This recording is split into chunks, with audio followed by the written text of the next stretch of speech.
प्रियंक्षछात्राः अद्य वयं प्रौढमनोरमा ग्रन्थे मुखनासिकावचनोनुनासिकः इति सूत्रं पठिष्यामः।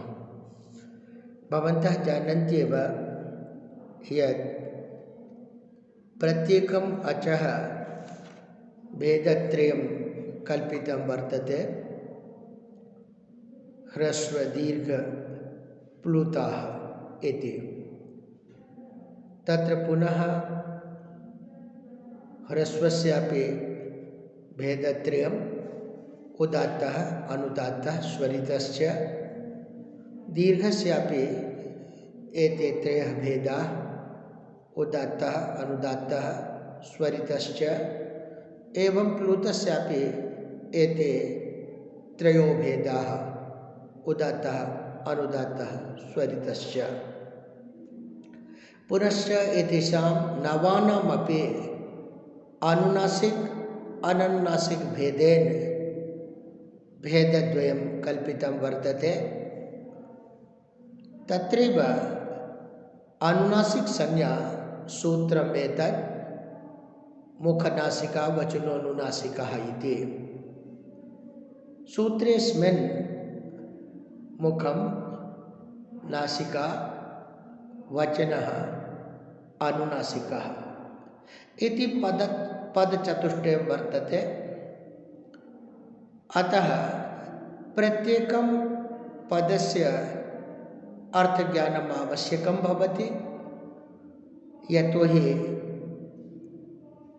वाक्यार्थज्ञाने पदार्थज्ञानं कारणं भवति।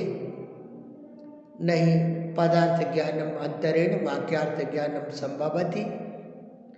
अतः सर्वप्रथमम् अत्र सूत्रे समासः प्रदर्श्यते।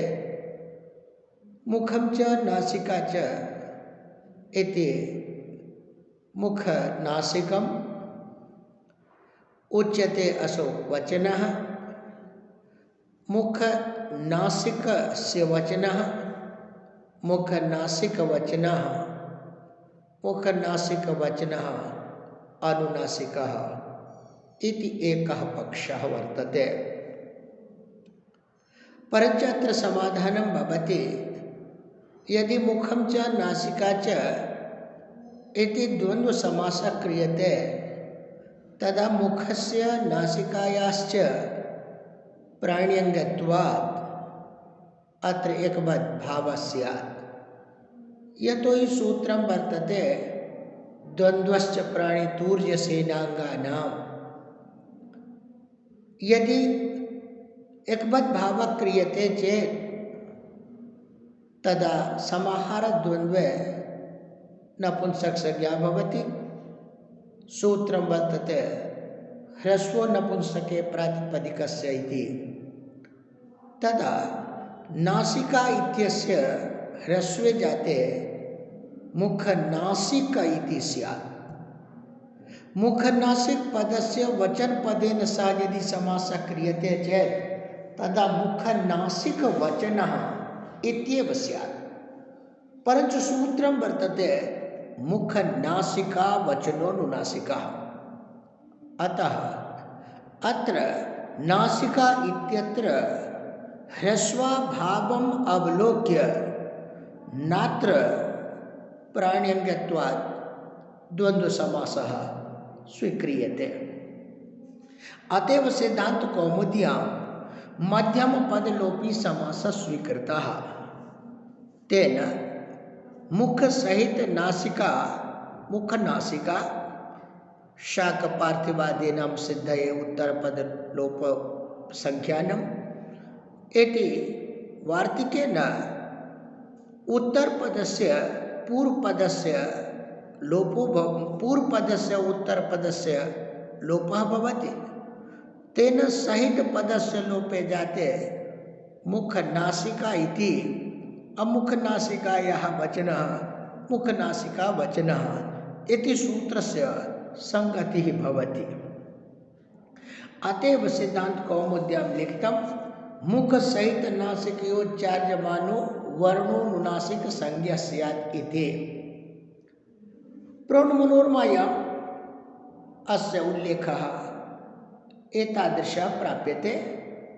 एहि प्रथमं प्रोन्मनोर्मायाः मूलं वयं पश्यामः। तत्र लिखितमस्ति मुखसहितनासिकयोच्चार्यमानो इति सिद्धान्तकौमुद्यां यद् व्याख्यानं वर्तते, मुखसहितनासिकयोच्चार्यमानो वर्णो नासिकसंज्ञा स्यादिति। अत्र प्रौढमनोरमायां मुखं च नासिका च इति विग्रहे प्राण्यङ्गत्वात् एकवद्भावे मुखनासिकम् इति स्यात्। परञ्च सूत्रं वर्तते मुखनासिका वचनः, अतः अत्र ह्रस्वाभावम् अवलोक्य समाहारद्वन्द्वः नाश्रितः। अतएव लिखितं मुखसहितनासिकयोच्चार्यमानो वर्णोन्नासिक संज्ञा स्यादिति। अत्र किञ्चित् विचारः क्रियते। इत्थञ्च यस्य वर्णस्य उच्चारणं नासिकया सह मुखेन भवति, अर्थात मुख सहित नासिकया भवति, सः वर्णः अनुनासिक संज्ञको भवति इति। अतः यदि मुखस्थेन स्थानेन उच्चार्यते चेत् तदा स वर्णः अनुनासिकः भवितुं नार्हति। किञ्च द्वितीयं स्थानं यदि नासिका अपि स्यात् तदा तस्य वर्णस्य अनुनासिक संज्ञा भवितुम् अर्हति इति। अत्र किञ्चित् विचार्यते यद् भगवता पतञ्जलिना स्वकीये महाभाष्ये उक्तं यत् मध्यमपदलोपी समासस्तु स्वीक्रियत एव, परञ्च यदि समाहारद्वन्द्वसमासोऽपि स्वीक्रियेत तदा हानिर्नास्ति। कथमिति? तत्र मुखनासिक आवचनः इति क्रियते। आङ् इति ईषदर्थे वर्तते। तस्य आवचनस्य मुखेन सह नासिकया सह अन्वयो भवति। यतोहि नियमः वर्तते द्वन्द्वादौ द्वन्द्वान्ते च श्रूयमानं पदं प्रत्येकम् अभिसम्बध्यते इति।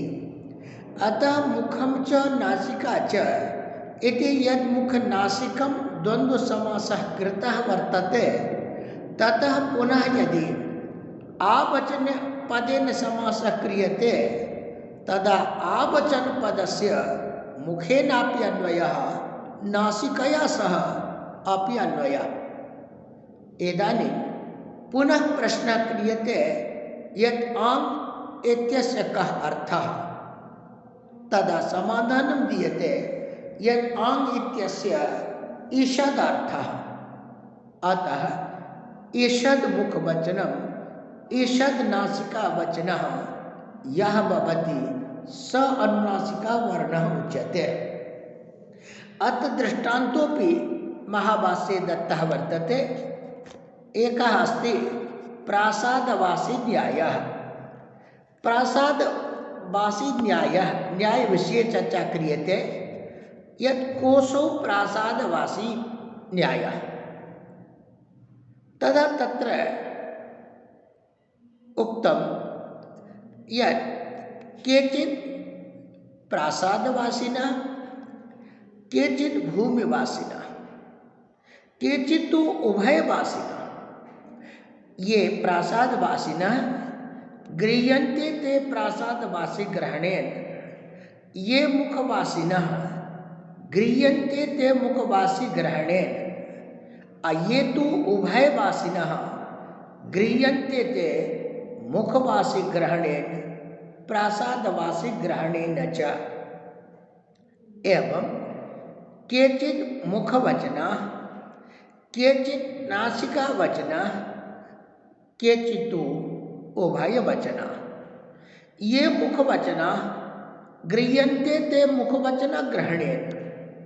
ये नासिका वचना गृह्यन्ते ते नासिका वचन ग्रहणेन। ये तो उभय वचना गृह्यन्ते ते मुखवचन ग्रहणेन नासिका वचन ग्रहणेन च। इत्थंच अनुनासिक वर्णः मुखनासिका वचनः उच्यते।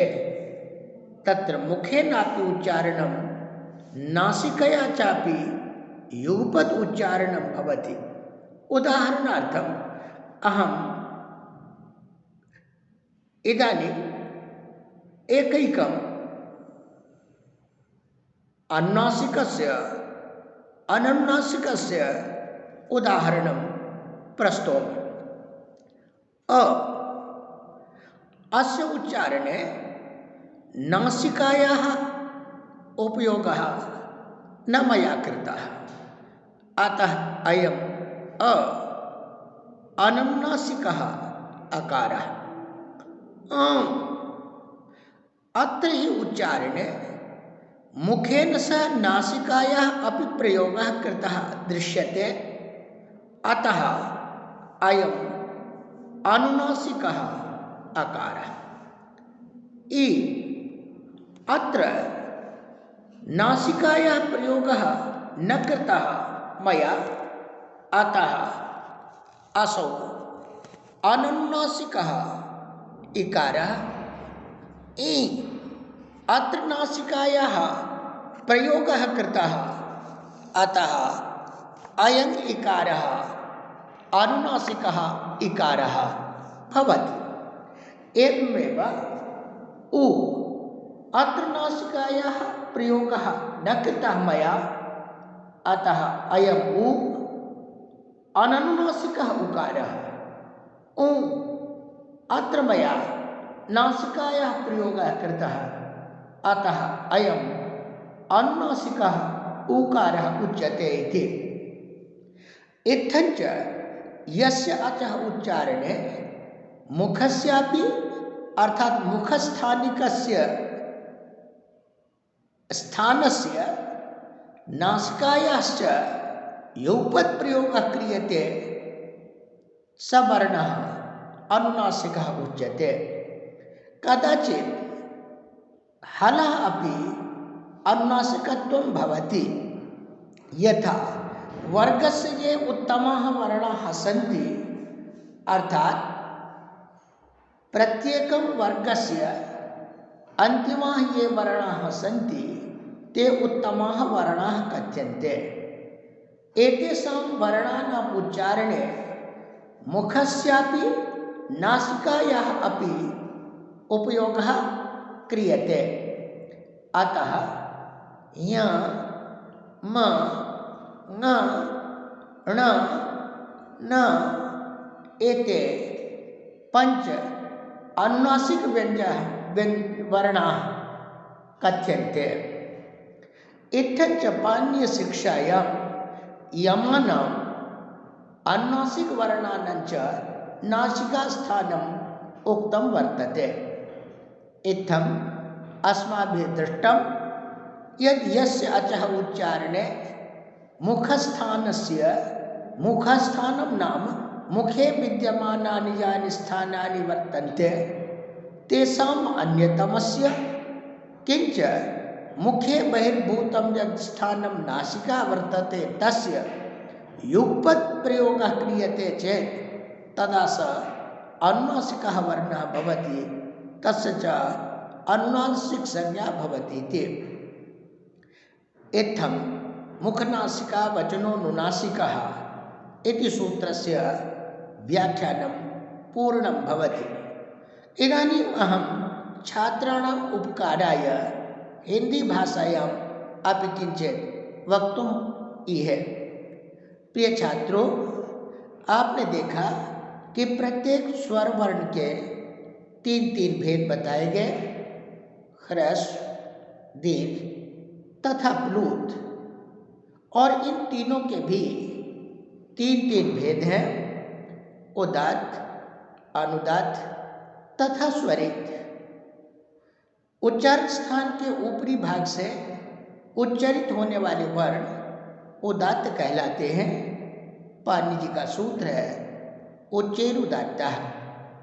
इसी तरह से तालवाद उच्चारण स्थान के निचले भाग से उच्चारित होने वाले वर्ण अनुदात्त कहलाते हैं और जिन वर्णों का उच्चारण तालवाद स्थान के ऊपरी तथा निचले दोनों भागों से होता है उसे हम स्वरित स्वर कहते हैं। और इसके लिए पाणिनि जी का सूत्र है समाहारः स्वरितः। यह भी ध्यान रखें कि यहाँ उच्चैः शब्द स्थान के ऊपरी भाग को दर्शाता है, न कि ध्वनिगत उच्चैस्तु को बताता है। स्वरित में पूर्व वाला आधा हिस्सा उदात्त हुआ करता है और उत्तरार्ध आधा वाला हिस्सा में अनुदात्त होता है। इसके लिए भी पाणिनि जी का सूत्र है तस्यादितमर्ध मुदात्त ह्रस्वमिति। यहाँ ह्रस्व शब्द अतंत्र है अर्थात अविवक्षित है, क्योंकि स्वरित स्वर न केवल ह्रस्व का होता है अपितु दीर्घ तथा प्लूत में भी होता है। इसलिए यहाँ सूत्र में ह्रस्व शब्द विवक्षित नहीं है। इस प्रकार प्रत्येक स्वर वर्ण के 9 भेद हुए और इन प्रत्येक 9 के 2 भेद बताए गए हैं, वो अनुनासिक और अननुनासिक। इसलिए सिद्धांत कौमुदी में कहा गया है सप्रत्येकम यानी नवविधोपि प्रत्येकम अनुनासिकत्व अनुनासिकत्वाभ्याम द्विधा, अर्थात वे 9 अनुनासिक और अनुनासिक के भेद से अननुनासिक के भेद से 2 हैं। इसी में अनुनासिक की चर्चा करते हुए आचार्य पाणिनि जी ने सूत्र कहा मुख नासिका वचनोनुनासिका। प्रिय छात्रों, सूत्र के पदों पर पहले विचार कर लेते हैं। यहाँ एक पद मुख, दूसरा नासिका, तीसरा वचन और चौथा अनुनासिक पद है। यहाँ मुख का अर्थ मुख के अंदर जो उच्चारण स्थान है तालु, जिह्वा, मूर्धा, दंता आदि ये लिए जाएंगे। और दूसरा नासिका, यह जो नासिका है यह नासिका मुख से बाहर है, इसलिए इसकी अलग से चर्चा की गई है।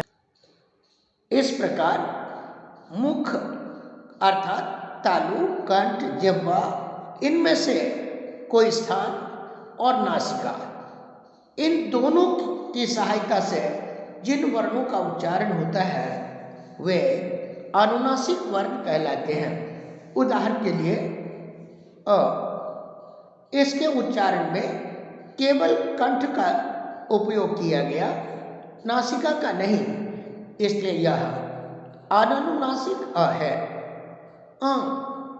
इसके उच्चारण में कंठ के साथ साथ नासिका का भी उपयोग किया जा रहा है, इसलिए यह अनुनासिक वर्ण है। ई, इसमें केवल तालु का उपयोग किया गया है, नासिका का नहीं, इसलिए यह अननुनासिक ई है। ई, इसके उच्चारण में तालु के साथ साथ नासिका का उपयोग किया गया है, इसलिए यह अनुनासिक है।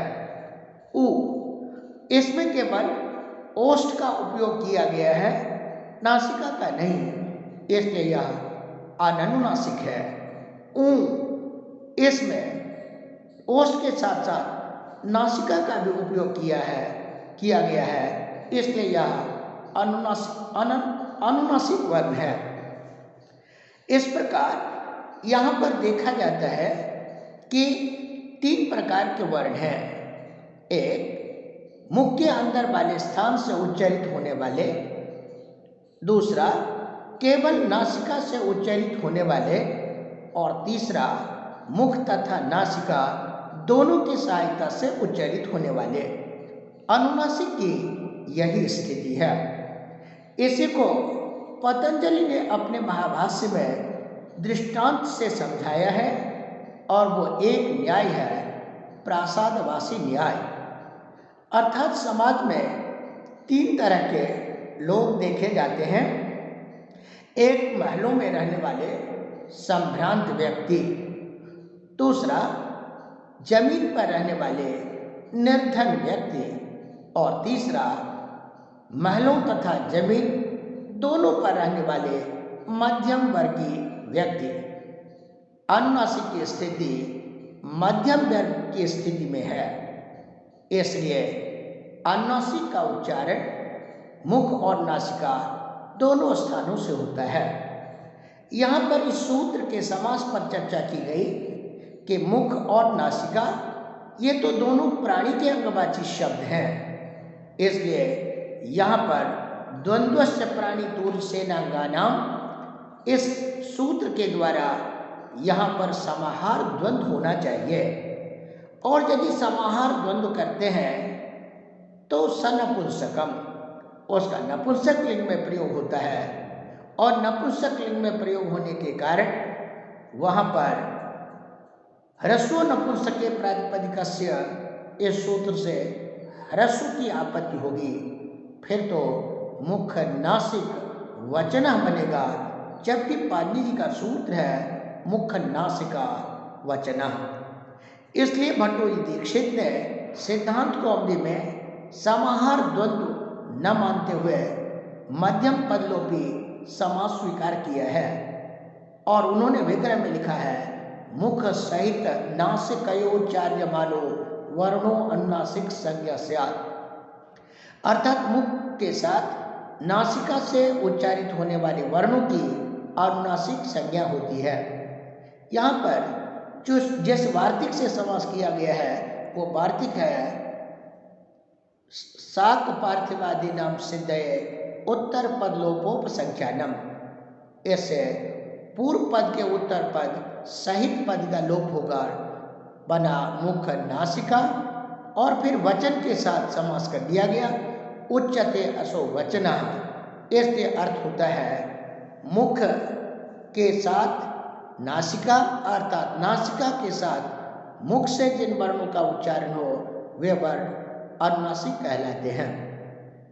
यहाँ पर पतंजलि ने अपने महाभाष्य में समाहार द्वंद्व समास भी स्वीकार किया है, और उन्होंने कहा कि मुख नासिक के बाद हम आवचन के साथ मुख नासिक पद का समास करेंगे, और आवचन में आंग ईषद अर्थ वाला है, इसलिए अर्थ होगा ईषद मुख वचनम ईषद नासिका वचनम। अर्थात जिसका कुछ मुख से या थोड़े नासिका से उच्चारण हो ऐसे वर्ण अनुनासिक वर्ण कहलाते हैं। इस प्रकार अनुनासिक संज्ञा के सूत्र को आपने संस्कृत के माध्यम से और हिंदी के माध्यम से समझ लिया है, और जो अगला पाठ वो होगा उसमें हम सवर्ण संज्ञा वाले सूत्र की चर्चा करेंगे। तो आज इस पाठ को इतना ही रहने देते हैं, फिर हम अगले सूत्र के साथ आएंगे और इस पाठ को यही रोकते हैं। धन्यवाद।